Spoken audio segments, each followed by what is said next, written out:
Hi ಎಲ್ಲರಿಗೂ ನಮಸ್ಕಾರ. ನೀವು ನೋಡ್ತಾ ಇದ್ದೀರಾ ಅಪ್ಪು FC ಯೂಟ್ಯೂಬ್ ಚಾನಲ್. ಈ ಒಂದು ವಿಡಿಯೋದಲ್ಲಿ ನಾವು ನಿಮಗೆ ಗೌಸ್ಪಿಯರ್ ರವರು ಪುನೀತ್ ರಾಜ್ಕುಮಾರ್ ರವರ ಚಿತ್ರಗಳಲ್ಲಿ ಬರೆದಿರುವ ಹಾಡುಗಳ ಬಗ್ಗೆ ಮಾಹಿತಿಯನ್ನು ನೀಡ್ತಾ ಇದ್ದೀವಿ. 2017ರಲ್ಲಿ ಬಂದಂತಹ ಇಂಡಸ್ಟ್ರಿ ಹಿಟ್ ಚಿತ್ರ ರಾಜಕುಮಾರ. ಈ ಚಿತ್ರದ ಪ್ಯಾಥೋ ಸಾಂಗ್ ಆಗಿರುವಂತಹ ಸಾಗರದ ಈ ಒಂದು ಹಾಡನ್ನು ಬರೆದಿರೋದು ಗೌಸ್ಪಿಯರ್ ರವರು. ಇನ್ನಿದಾದ ನಂತರ 2021ರಲ್ಲಿ ಬಂದಂತಹ ಯುವರತ್ನ ಈ ಒಂದು ಚಿತ್ರದಲ್ಲಿ ಮೆಲೋಡಿ ಸಾಂಗ್ ನೀನಾದಿನ ಈ ಒಂದು ಹಾಡನ್ನ ಬರೆದಿರೋದು ಕೂಡ ಗೌಸ್ಪಿಯರ್ ರವರೇ.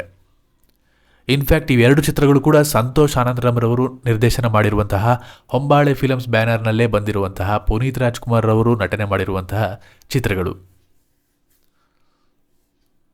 ಈ ವಿಡಿಯೋ ನಿಮ್ಗೆ ಇಷ್ಟ ಆಗಿದ್ರೆ ಲೈಕ್ ಮಾಡಿ.